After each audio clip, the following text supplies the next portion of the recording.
plutôt bien passé, même si ça a été un peu particulier, chose qu'on n'a pas l'habitude de vivre.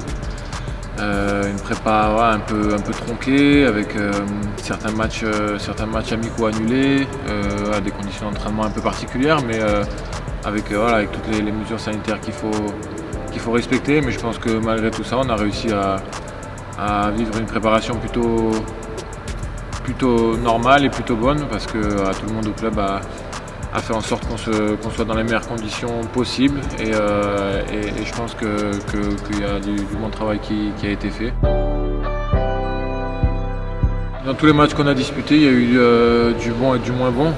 Est-ce qu'on est monté en puissance? C'est difficile à dire, parce que on n'a pas joué beaucoup d'équipes, on a rencontré plusieurs fois les mêmes équipes aussi, donc je pense que on aurait voulu jouer encore plus d'équipes et affronter plusieurs types de jeux. Ça n'a pas été le cas. Donc est-ce qu'on est monté en puissance? Je pense oui, même si à mon avis il y a encore des secteurs où on peut progresser, on peut être meilleur. Mais je pense que sur certaines périodes de jeu, on a montré qu'on était prêt.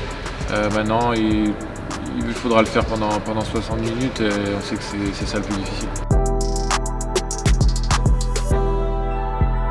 Certes, il y a des grosses équipes en face aussi, mais sur un système à 2 poules comme ça, il y a des grandes équipes des deux côtés. Donc pour moi, à ce niveau-là, ça ne change pas grand-chose. C'est vrai qu'il y a des équipes qu'on n'a pas l'habitude d'affronter. Donc ça c'est une bonne chose, je pense. Ça permettra de voir des équipes un peu différentes à Coubertin, comme le Vardar par exemple, Porto aussi, qui a fait une très grande saison l'année dernière. Donc voilà, une poule très relevée, et beaucoup de clubs où il sera difficile d'aller jouer, comme toujours en Ligue des Champions. Malgré tout, l'objectif sera de terminer à la première place du groupe. Il faut quand même finir dans le très haut de la poule pour pouvoir s'octroyer un avantage. Donc en ce sens-là, je pense que ça sera assez similaire.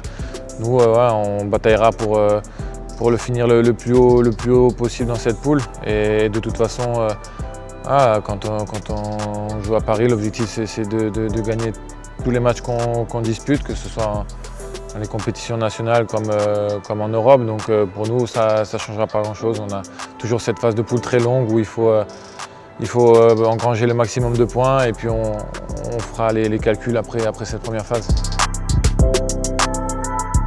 Ça va être un championnat assez homogène. On voit que le championnat s'est étoffé avec 2 nouvelles équipes. Donc ça va faire une belle densité, je pense, avec des équipes qui restent très compétitives, des équipes promues qui ont de la qualité, et celles qui sont restées en Leader Star League sont très fortes aussi. Donc je pense qu'il y aura un beau championnat avec des belles affiches, formule qui change un peu avec des matchs le week-end cette année, que ce soit le vendredi, le samedi ou le dimanche. Donc encore, je pense, une très belle exposition pour notre championnat et pour le handball français.